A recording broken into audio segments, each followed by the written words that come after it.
जय हिंद बच्चों, मैं आशीष तिवारी, चेतना सेन परिवार में आप सभी का स्वागत है। आज मैं आपको कंप्लीट क्लास 10th का इलेक्ट्रिसिटी कराने वाला हूं। इस वीडियो के बाद आपको किसी भी वीडियो की दूसरी की जरूरत नहीं पड़ेगी। साथ साथ इसमें सारे क्वेश्चंस भी नेक्स्ट वीडियो में सभी क्वेश्चंस प्रैक्टिस करेंगे।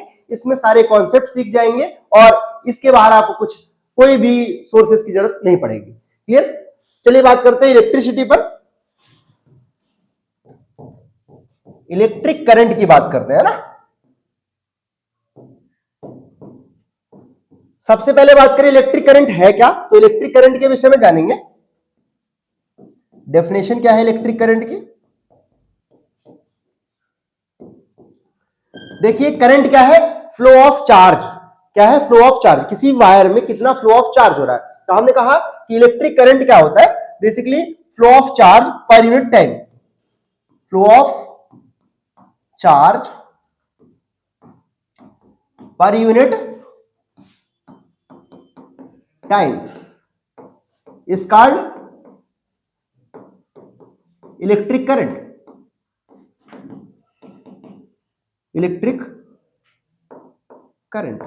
हमने कहा कि यहां पर चार्ज फ्लो ऑफ टाइम, तो हमने देखा कि यदि चार्ज फ्लो ऑफ टाइम की बात करें तो sir electric current is equal to कितना हो गया सर?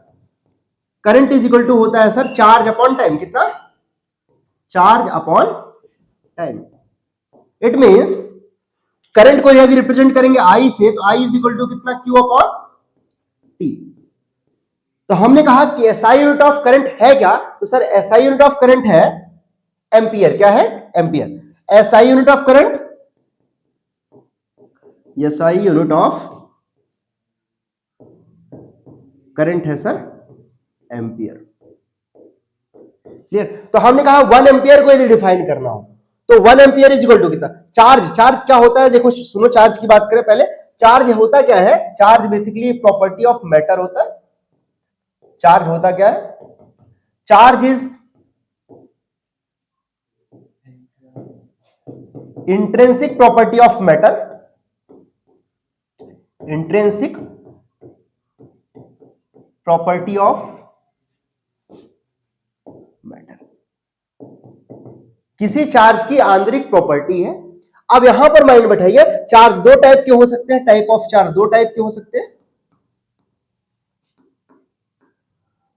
एक तो हो सकता है सर पॉजिटिव चार्ज,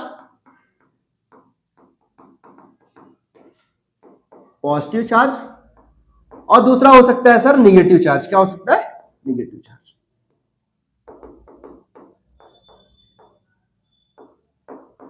अब देखिए चार्ज के विषय में थोड़ी सी आप समझिएगा। जो पॉजिटिव चार्ज होगा और निगेटिव चार्ज, इनमें ध्यान रखिएगा। जो पॉजिटिव दो लाइक चार्जेस होंगे, तो like charges are attract repel to each other. Like charges क्या करेंगे? Star point. Like charges are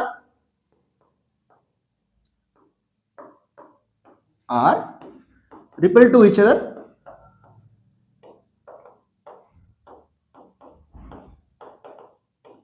but जो अनलाइक चार्जेस होंगे, अनलाइक चार्जेस होंगे are attract to each other. Attract to each other. It means like charges का मतलब जो positive charge हो, या पॉजिटिव हो या तो निगेटिव हो। लेकिन अनलाइक चार्जेस की बात करें, या तो एक पॉजिटिव हो दूसरा क्या हो? निगेटिव हो, या एक निगेटिव हो दूसरा पॉजिटिव हो। अनलाइक चार्जेस होंगे, ये दोनों आपस में अट्रैक्ट करेंगे और ये दोनों आपस में रिपल करेंगे। अब बात करें चार्ज, तो चार्ज की बात करें तो चार्ज में एक चीज माइंड बैठाई गई, इसका एसआई यूनिट ऑफ चार्ज क्या होता है? एसआई यूनिट ऑफ चार्ज होता है कूलम। क्या होता है? कूलम होता है। तो हमने कहा एसआई यूनिट ऑफ चार्ज होता है सर कूलम। क्या होता है? कूलम। तो आप एक चीज माइंड बैठाइएगा, एसआई यूनिट ऑफ चार्ज कितना? कूलम होता है। और साथ साथ एक चीज यहां पर यह समझना है कि चार्ज स्टार पॉइंट में आपको एक चीज समझना है कि charge is always integral multiple of electron. Charge कैसा होता है? हमेशा charge is always integral multiple of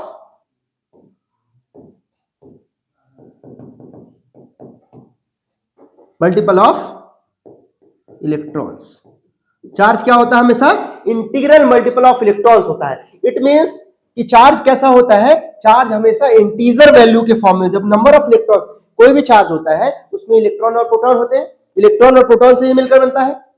तो हमने कहा कि चार्ज जो होगा, जो भी एग्जिस्ट करेगा, वो कैसा फॉर्म में, इंटीजर के फॉर्म में, नंबर ऑफ इलेक्ट्रॉन्स क्या होंगे, इंटीजर के फॉर्म में होंगे, plus minus Ne।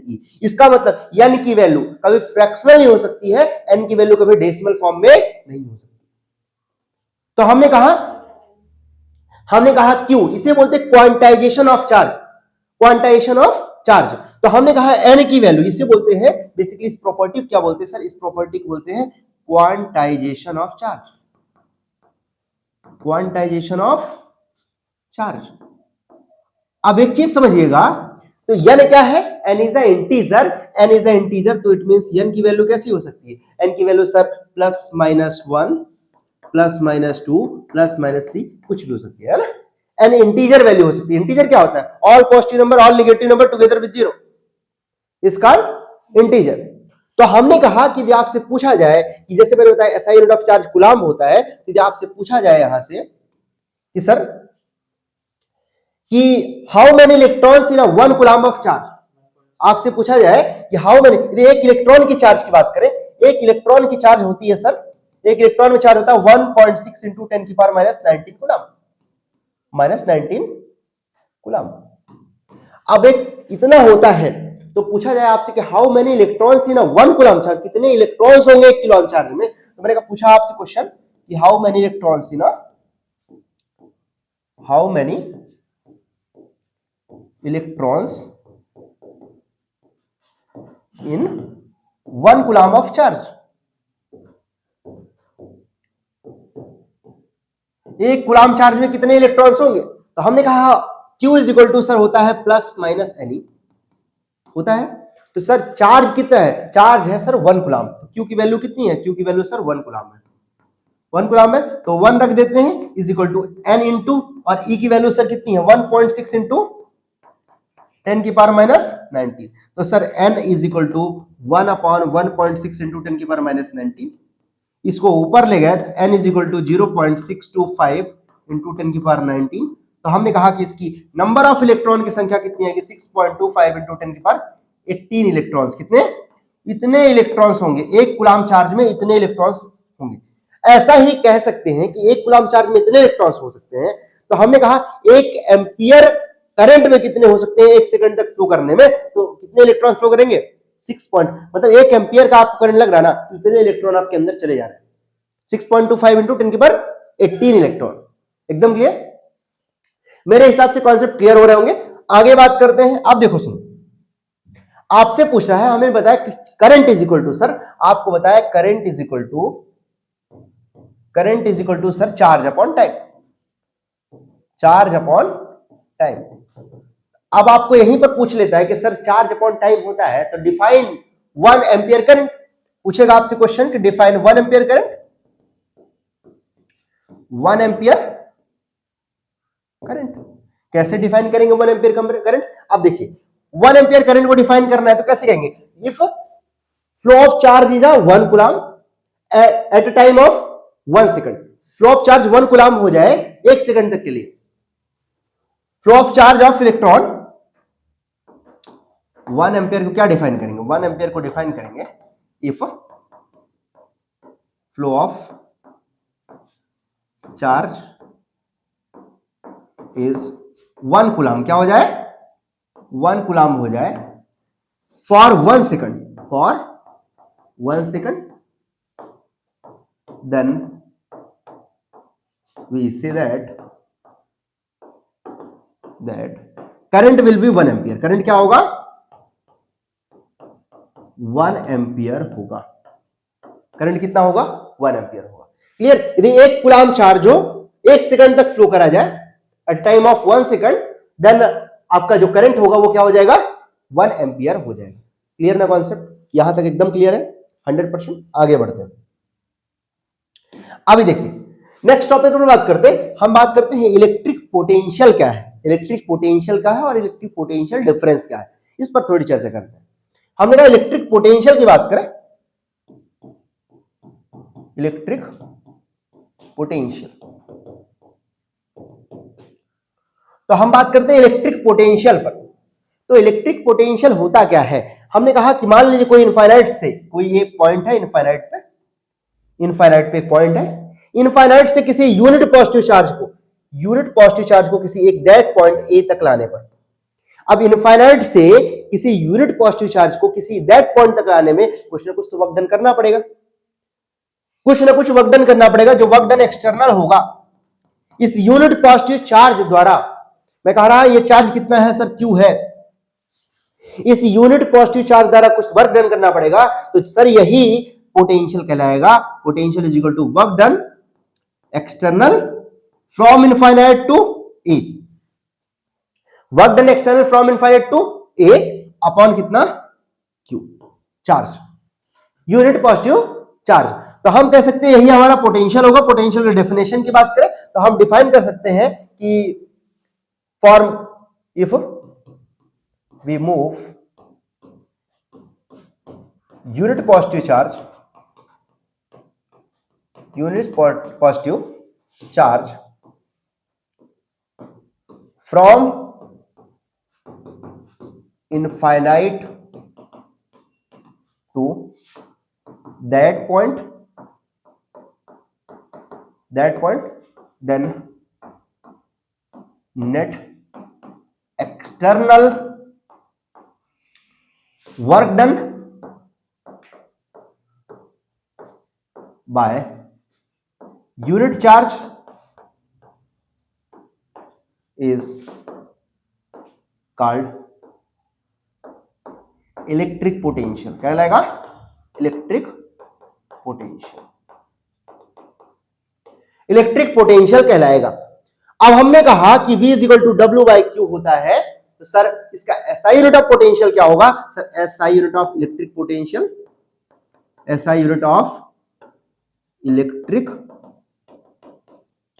Potential sir होता है वोल्ट। क्या होता है? वोल्ट। क्लियर? तो हमने कहा 1 वोल्ट किसके बराबर होगा? तो आप देखिएगा 1 वोल्ट सर बराबर होगा 1 वोल्ट इज इक्वल टू, अब सर ये वर्क डन की SI यूनिट जूल, क्या? जूल। तो 1 जूल बाय कितना? 1 जूल बाय 1 कूलम। 1 वोल्ट की वैल्यू कितनी आएगी? 1 जूल अपॉन 1 कूलम। एकदम क्लियर। अब बात करें इलेक्ट्रिक पोटेंशियल डिफरेंस। देखो सुनो, एक चीज माइंड बैठाओ, पोटेंशियल जैसा कोई टर्म डिफाइन ही नहीं था, है एक्चुअल में ये पोटेंशियल डिफरेंस ही, लेकिन अपन पोटेंशियल इसलिए बोलते हैं कि इनफाइनाइट से किसी दैट पॉइंट तक आए तब अपन पोटेंशियल बोलते हैं, लेकिन बेसिकली ये है पोटेंशियल डिफरेंस ही। इनफाइनाइट पे पोटेंशियल लेट करते कितना? 0 होता है, तो इनफाइनाइट माइनस कितना? A करेंगे तो VA माइनस V इनफाइनाइट करेंगे तो इनफाइनाइट की वैल्यू हो जाती है 0। लेकिन हम उस चीज पे जानेंगे नहीं, उसमें 12th क्लास में डीप से है कॉन्सेप्ट, अभी आपको केवल पोटेंशियल जानना है ना। हम बात करें पोटेंशियल डिफरेंस क्या है, बता दें पोटेंशियल डिफरेंस क्या होता है? पोटेंशियल डिफरेंस होता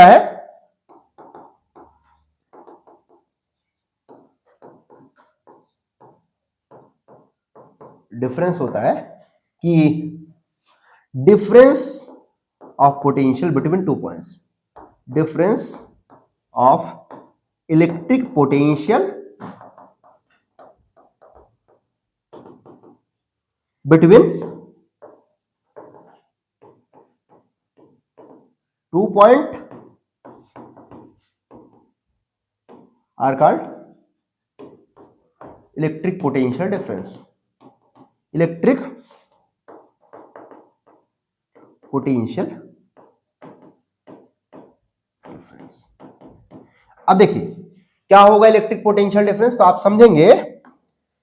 देखिए हमने कहा कि ये ए पॉइंट है और बी पॉइंट है, ए पॉइंट है और बी पॉइंट है, तो हमने इनफाइनाइट से ए पर आए, इनफाइनाइट पॉइंट था, इनफाइनाइट से ए पर आए तो कुछ वर्क डन एक्सटर्नल करना पड़ेगा, वर्क डन एक्सटर्नल करना पड़ेगा नहीं करना पड़ेगा? फॉर ए के लिए। अब इनफाइनाइट से बी पर आए तो यहां पर भी वर्क डन एक्सटर्नल करना पड़ेगा नहीं करना पड़ेगा? तो हमने कहा इनफाइनाइट से ए पर आए, इनफाइनाइट से बी पर आए, तो इन सबका पोटेंशियल क्रिएट हो रहा है, इनके बीच का जो डिफरेंस होगा उसे बोलेंगे पोटेंशियल डिफरेंस। रिप्रेजेंट करेंगे डेल वी से, किससे? डेल वी से। तो del V is equal to V B minus, इसका भी एसआई यूनिट सर सेम होता है, SI unit of potential difference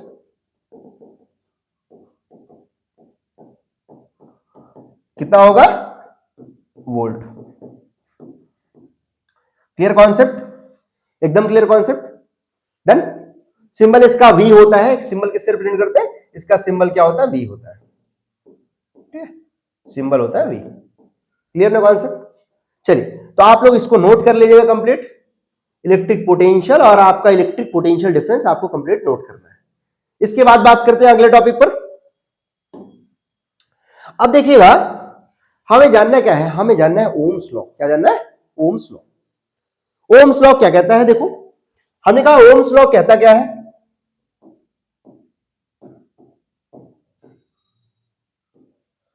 तो ओम्स लॉ कहता है according to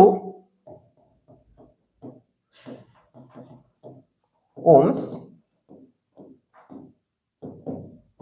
when some physical quantities are constant, physical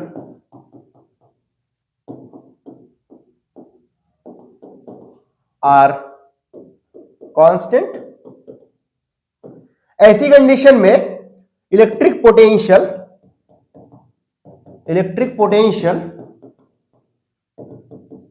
is directly proportional to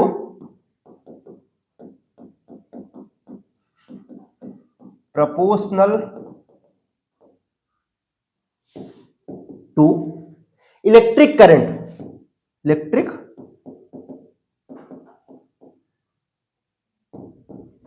electric potential जो होगा directly proportional होगा किसके, इलेक्ट्रिक करंट के। तो कहा V is directly proportional to क्या, I। क्लियर। तो हमने कहा V इज इक्वल टू, जब प्रोपोर्शनल का साइन लगता है तो कांस्टेंट लगता है, तो V इज इक्वल टू कितना, RI। यहां पर V क्या है, V is a electric potential. क्या है, इलेक्ट्रिक पोटेंशियल। सर I क्या है, I is a electric current, electric current. Sir R क्या है, R is a resistance. Sir resistance क्या होता है, रेजिस्टेंस होता है, आपको बताया जाएगा अभी 2 मिनट, V अपन I। हमने कहा एक चीज हमें समझ में आई, सर ये resistance is equal to V upon I। क्या होता है रेजिस्टेंस, तो हम इसके विषय में थोड़ी डीप से समझेंगे। पहले आपको समझाएंगे वन रेजिस्टेंस का एसआई यूनिट क्या होता है, इसके विषय में सब कुछ जानेंगे। ये हो गया हमारा ओम्स लॉ, ये ओम्स लॉ। अब हम थोड़ी सी रेजिस्टेंस टॉपिक उठाते हैं और रेजिस्टेंस के विषय में सोचते हैं।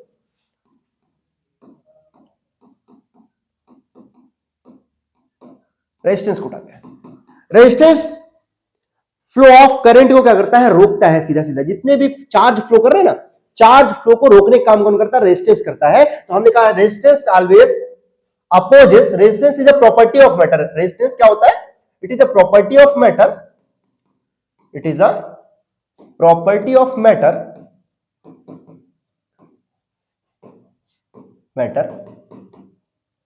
which opposes electric current. Electric property of matter है जो कि अपोज करता है इलेक्ट्रिक करंट का। आपको बताया मैंने सर वन, आपको देखो R is equal to V upon I बताया मैंने sir, R is equal to sir V upon I होता है, V अपन I होता है। तो sir R SI unit of resistance, SI unit of resistance क्या होता है, SI यूनिट ऑफ रेजिस्टेंस होता है ओम। क्या होता है, ओम। इसको रिप्रेजेंट करते हैं इस साइन से, क्लियर, इसको इस साइन से रिप्रेजेंट करते हैं। तो हमने कहा कि SI unit of resistance ohm होता है, तो sir 1 ohm is equal to कितना, 1 ohm is equal to sir 1 volt upon 1 ampere. 1 ohm is equal to कितना, 1 वोल्ट बाय कितना, 1 एम्पियर होगा। अब एक चीज समझ में आया कि ये जब इसका ऐसा यूनिट होता है, कुछ इसके फैक्टर इफेक्टिव, कुछ इसको प्रभावित भी करेंगे, कुछ इसके फैक्टर्स भी होंगे जो इसे अफेक्ट करेंगे। क्या होंगे वो फैक्टर, देखते हैं हम। समझ में, रेजिस्टेंस होता क्या है, जो अपोज कर रहा हो, इलेक्ट्रिक करंट जा रही है, उसको जाने से क्या कर रहा है, रोक रहा है, पकड़ के खींच रहा है सीधा सीधा, इलेक्ट्रिक करंट को फ्लो करने से क्या कर रहा है, रोक रहा है। उसे बोलेंगे रेजिस्टेंस। क्लियर? अब बात करें factor affecting of resistance. Factor affecting of resistance. अब फैक्टर अफेक्टिंग ऑफ रेजिस्टेंस की बात करें तो सबसे पहला फैक्टर अफेक्ट करेगा लेंथ ऑफ वायर। सबसे पहला बात करें length of wire. Length of wire, हमने कहा कि रेजिस्टेंस जो होता है, resistance is directly proportional to resistance is directly proportional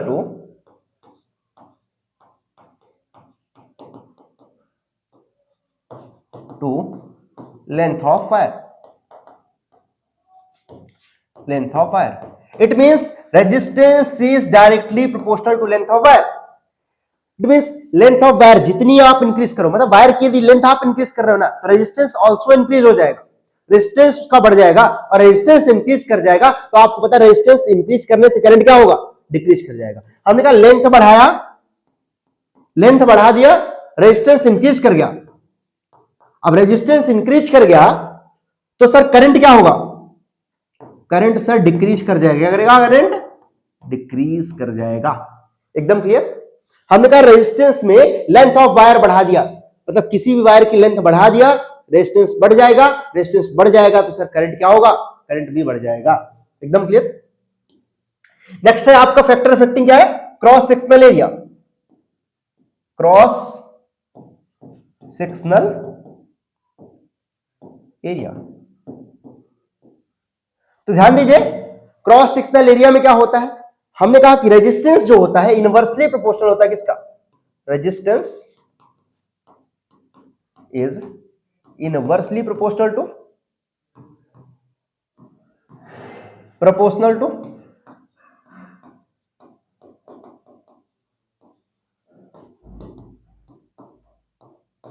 cross sectional area. Resistance जो होता है वो इनवर्सली प्रोपोर्शनल होता है किसके, क्रॉस सेक्शनल एरिया के। तो हमें समझ में आया कि एरिया, यदि मान लो किसी वायर की जितनी मोटाई बढ़ा दोगे, मतलब उसका क्रॉस सेक्शनल एरिया जितना बढ़ा दोगे ना, रेजिस्टेंस उतना क्या होगा, घट जाएगा। अब रेजिस्टेंस घट जाएगा तो सर करंट क्या होगा, ज्यादा फ्लो करेगा। रेजिस्टेंस तो अपोज करता है, तो रेजिस्टेंस घटेगा तो करंट क्या होगा, ज्यादा फ्लो होगा। हमने कहा एरिया बढ़ा दिया, एरिया बढ़ा दिया तो सर रेजिस्टेंस क्या होगा, रेजिस्टेंस घट जाएगा। रेजिस्टेंस घट जाएगा तो सर करंट क्या होगा, करंट सर बढ़ जाएगा, इंक्रीज करेगा। सर क्या होगा, इंक्रीज करेगा। एकदम क्लियर? एकदम क्लियर होगा मेरे हिसाब से। अब देखिए सुनिए, फैक्टर अफेक्टिंग मटेरियल पे भी डिपेंड करता है। Resistance is always dependent on the material, it means resistivity पे डिपेंड करता है। तो हम बात करते हैं मटेरियल पर भी डिपेंड करता है, टेम्परेचर पर भी डिपेंड करता है रेजिस्टेंस। तो आप बात करें कि रेजिस्टेंस की बात करें कि मटेरियल पर भी डिपेंड करता है, मटेरियल ऑफ वायर पे भी डिपेंड करता है, वायर पर। तो resistance is dependent on the material of wire, dependent on the material of wire. और साथ साथ टेम्परेचर भी इसका फैक्टर अफेक्टिंग क्या है, साथ साथ ये क्या है, टेम्परेचर भी इसका फैक्टर अफेक्टिंग है। लेकिन सुनिए, टेम्परेचर भी इसे अफेक्ट करता है, लेकिन वायर के मैटर पे डिपेंड करता है। हमने दो इक्वेशन पाई, दो इक्वेशन कौन कौन सी पाई सर, एक पाया हमने R is directly proportional to length, और एक पाया R is inversely proportional to 1/8। दो इक्वेशन पाई। तो इन दोनों इक्वेशन को, फर्स्ट इक्वेशन और सेकंड इक्वेशन को हमने मिला दिया बाय फर्स्ट एंड सेकंड। तो हमने by equation first and second की बात की, तो हमने कहा resistance is directly proportional to L/A। जब भी प्रोपोर्शनल का साइन हटा है तो एक आया है कांस्टेंट, और कांस्टेंट यहां पर लगेगा रो। तो resistance is equal to sir rho L/A। Rho क्या है sir, resistivity of material. Rho क्या है, resistivity of material, rho is a resistivity of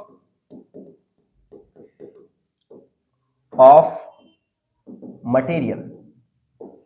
तो हमने कहा रो रेजिस्टिविटी ऑफ मटेरियल है, तो हमने कहा rho is equal to sir, rho is equal to R A by L. तो हमने कहा एसआई यूनिट ऑफ रो क्या आएगा, एसआई यूनिट ऑफ रो कितना आएगा sir, rho is equal to ohm into metre, क्या आएगा, ओम इंटू मीटर। एकदम क्लियर, मेरे हिसाब से एकदम क्लियर होगा। मैटर पर डिपेंड करेगा कौन, रेजिस्टिविटी, रेजिस्टिविटी उसके मैटर से, रेजिस्टिविटी बढ़ेगी तो सर रेजिस्टेंस बढ़ जाएगा, because it depends on matter. हमने पीछे लिखा है ना, it depends on matter. Resistivity बढ़ी तो रेजिस्टेंस बढ़ जाएगा, रेजिस्टेंस बढ़ गया तो करंट घट जाएगा। क्लियर ना। नेक्स्ट बात करते हैं। अब हमने बात की, हमने आपको रेजिस्टेंस बता दिया, अब रेजिस्टेंस के कुछ कॉम्बिनेशन कर लेते हैं, कॉम्बिनेशन के विषय में सीख लेते हैं कि कैसे कॉम्बिनेशन ऑफ रेजिस्टेंस करते हैं। हमने आपको रेजिस्टेंस बता दिया, उसकी फैक्टर इफेक्टिंग बता दिया, अभी हम थोड़ी कॉम्बिनेशन ऑफ रेजिस्टेंस पर बात करते हैं। कॉम्बिनेशन ऑफ रेजिस्टेंस पर बात करें, combination of resistance, combination of resistance होता क्या है sir? Sir combination of resistance दो टाइप के होते हैं, एक होता है सीरीज, एक होता है series combination, series combination, and sir second होता है पैरेलल कॉम्बिनेशन, कॉम्बिनेशन। चलिए हम पहले बात करते हैं सीरीज कॉम्बिनेशन की। किसकी बात करते हैं? सीरीज कॉम्बिनेशन की। सीरीज कॉम्बिनेशन में हम सीखेंगे कि थ्री रेजिस्टेंस, थ्री और more resistance, R1, R2, R3, मतलब कितने भी रेजिस्टेंस हो सकते हैं, एन रेजिस्टेंस को भी कनेक्ट कर सकते हैं अपन सीरीज कॉम्बिनेशन। हमने थ्री रेजिस्टेंस लेके देखते हैं कि if three resistance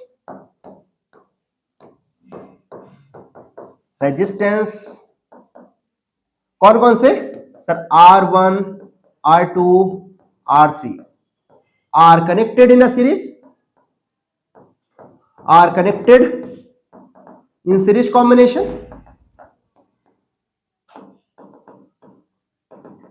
series combination में कनेक्ट करते हैं, और करंट आई फ्लो कर रहा है, current flowing, current flow I, और पोटेंशियल कितना है, इलेक्ट्रिक पोटेंशियल कितना है, इलेक्ट्रिक पोटेंशियल विल बी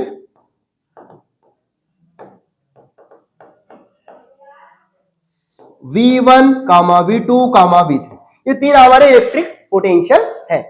तो हमने कहा कि इसको हमने कंबाइन करना है इलेक्ट्रिक सीरीज कॉम्बिनेशन में। हमने कहा एक रेजिस्टेंस, हमने कहा एक रेजिस्टेंस है, ये रेजिस्टेंस हो गया,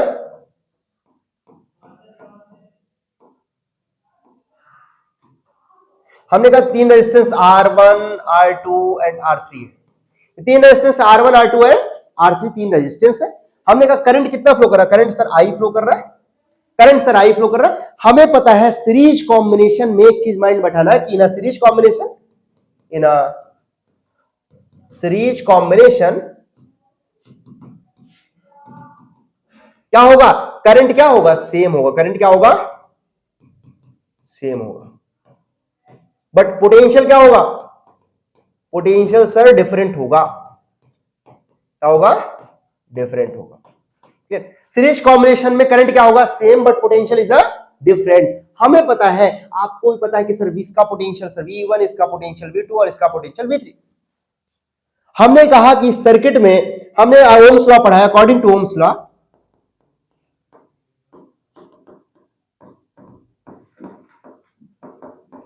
ओम्स लॉ हमने पढ़ा कि sir V is equal to होता है IR, पढ़ा कि नहीं पढ़ा, V is equal to IR होता है। तो हमने कहा sir V1 is equal to कितना आया, I into R1, V2 is equal to कितना आया सर, I इंटू R2, और V3 इज इक्वल टू कितना आया सर, I इंटू R3। अब एक चीज बताइएगा, जितना इस बैटरी का पोटेंशियल होगा, जितना इस बैटरी का पोटेंशियल होगा वही पोटेंशियल तो इन सबका होगा, क्योंकि एक ही पोटेंशियल तो बटा है सब में। तो हमने कहा जो इस बैटरी का पोटेंशियल होगा वही पोटेंशियल क्या है, सब में बटा है। तो हमने कहा sir total potential V is equal to V1 plus V2 plus V3, तीनों के सम के बराबर होगा। जब तीनों के सम के बराबर होगा तो V is equal to IR, V1 is equal to IR1, V2 is equal to IR2 plus V3 is equal to IR3। हमने कहा IR is equal to I common ले लेते हैं, R1 plus R2 plus R3। तो हमने कहा I से I cut गया, R is equal to R1 plus R2 plus R2 plus R3। हमें एक चीज समझ में आया, जो करंट होता है सीरीज कॉम्बिनेशन, सीरीज कॉम्बिनेशन में जो रेजिस्टेंस होता है सर मैक्सिमम हो जाता है, और रेजिस्टेंस मैक्सिमम हुआ तो सर करंट क्या होता है, मिनिमम हो जाता है। रेजिस्टेंस मैक्सिमम, तो हमने कहा सीरीज कॉम्बिनेशन में सर रेजिस्टेंस मैक्सिमम हो जाएगा, मैक्सिमम रेजिस्टेंस होता है, और रेजिस्टेंस मैक्सिमम तो करंट मिनिमम हो जाएगा सर, करंट क्या होगा, मिनिमम हो जाएगा। इट मींस हमें कोई भी सर्किट जहां पर हमें इलेक्ट्रिसिटी, नॉर्मल घर की सर्किट किसमें होती है, पैरेलली कंबाइन होती है, बिकॉज वहां पर रेजिस्टेंस यदि ज्यादा कर देंगे तो करंट मिनिमम हो जाएगा, और करंट मिनिमम हो जाएगा तो हमारे घर की सर्किट्स काम नहीं करेंगे। तो हम मोस्टली ट्राई करते हैं कि पैरेलली कंबाइन करें, ठीक है, क्योंकि पैरेलली कंबाइन में रेजिस्टेंस क्या होगा, मिनिमम हो जाता है और करंट मैक्सिमम हो जाता है। यहां पर रेजिस्टेंस ही क्या हो रहा है, मैक्सिमम हो जा रहा है, और करंट क्या हो जा रहा है, मिनिमम हो जा रहा है। क्लियर ना कॉन्सेप्ट? मेरे हिसाब से सीरीज कॉम्बिनेशन एकदम आपको क्रिस्टल क्लियर होगा, ठीक है। आगे बढ़ जाए, आगे बात करें पैरेलल कॉम्बिनेशन की बात करें।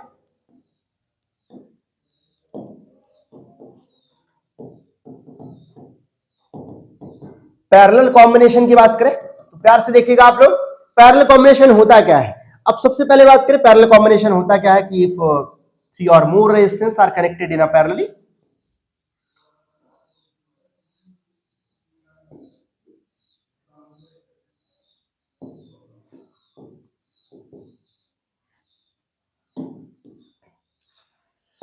हमने कहा 3 और मोर रेजिस्टेंस को पैरेलली कनेक्ट करते हैं और बैटरी से कनेक्ट करते हैं, बैटरी से कनेक्ट करते हैं।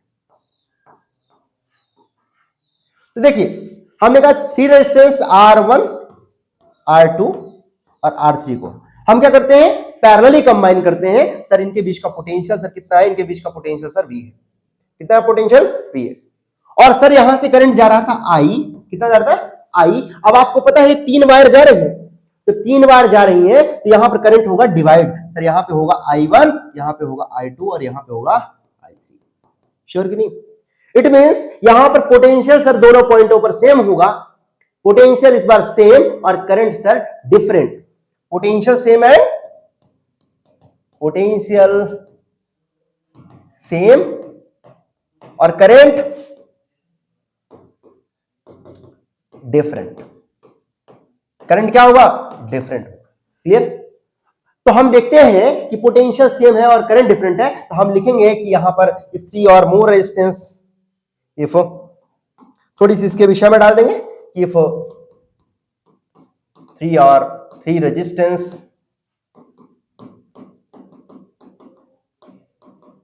R1, R2, R3 are connected in a series, are connected in a series combination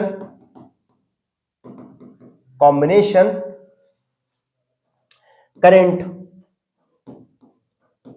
I1, I2 and I3 and potential will be V।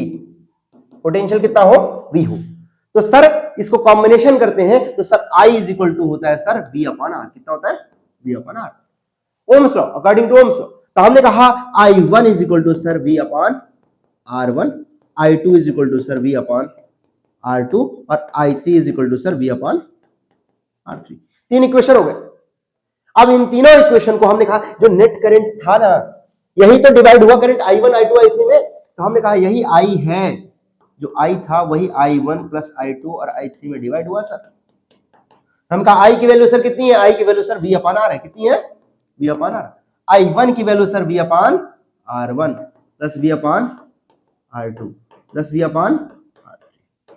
हमने कहा V कॉमन ले लिया जाए, तो हमने कहा V upon R is equal to, V common ले लिया जाए 1/R1 plus 1/R2 plus 1/R3। तो V से V कट गया, वैल्यू कितनी आई 1 upon R is equal to R1 plus 1/R2 plus 1/R3। It means ऐसी कंडीशन में जो रेजिस्टेंस होगा पैरेलली कंबाइन करने पर, तो पैरेलली कंबाइन करने में, पैरेलल कॉम्बिनेशन में रेजिस्टेंस मिनिमम,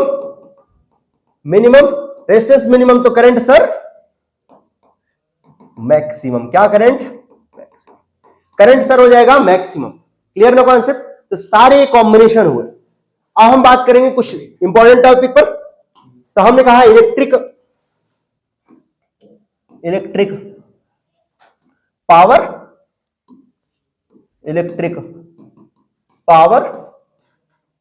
एंड हीट पर बात करेंगे। इलेक्ट्रिक पावर और हीट पर बात करेंगे। क्लियर? तो हम देखते हैं कि इलेक्ट्रिक पावर होता क्या है। तो हमें एक चीज समझना है, पावर इज इक्वल टू होता है वर्क डन बाय टाइम। ये तो हमें पता है sir, power is equal to होता है, power is equal to work done by time, by time. Clear?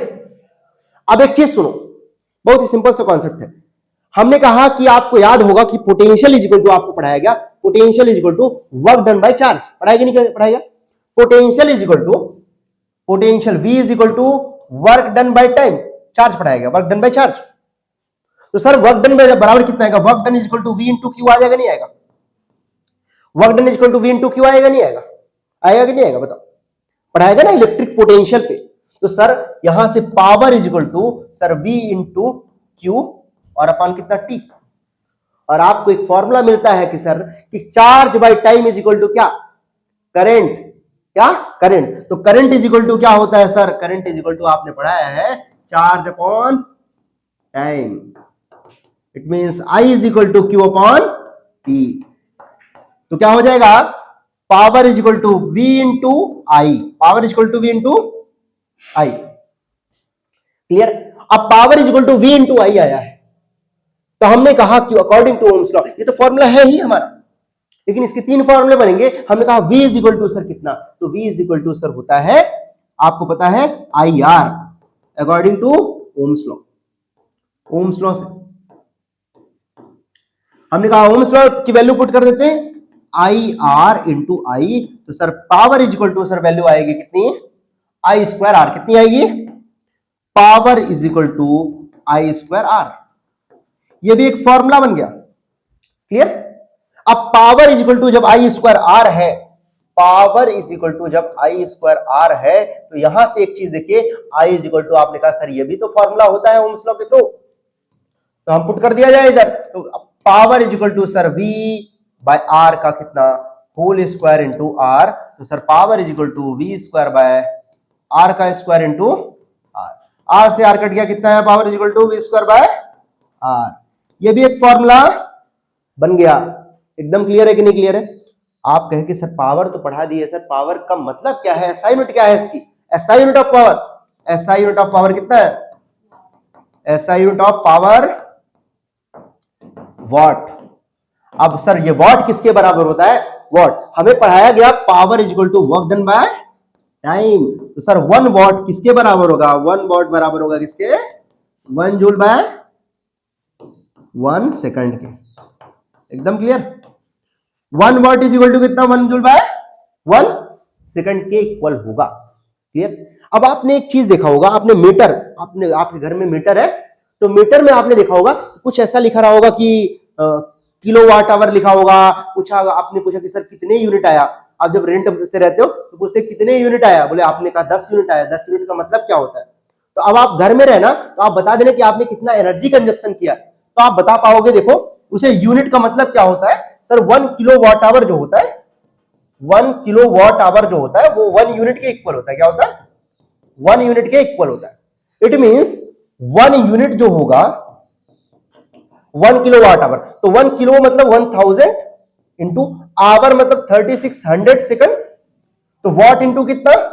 What into second, जो कि जूल के इक्वल होगा।